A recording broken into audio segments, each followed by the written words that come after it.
Also today, a push to increase security at places of worship across the metro. More than 150 people from 80 churches and mosques all showed up today to talk about it.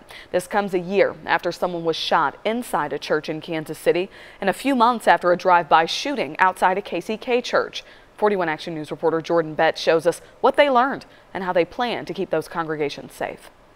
And his point is, if you didn't... A place of worship is supposed to be a safe place. It's a place where you can go and not worry about someone hurting you.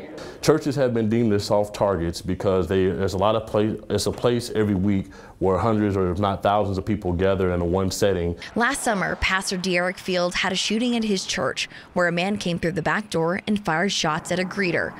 He said he never thought this would happen at his church. I just want to let people know that even when you don't think something like this is going to happen, you still need to be prepared to make sure that, your people are ready from the top to the bottom. This idea for the seminar started with the new public information officer from the Jackson County Sheriff's Office, who has seen his fair share of shootings. So once I got here and I started realizing that these churches may not have any safety measures in place, I thought it would be a great idea just to hold a symposium to offer free training from resources from across the nation. Security experts said having a plan is the #1 key to keeping people safe. Because there's a lot of churches out there that don't have an idea of what they should be doing and when.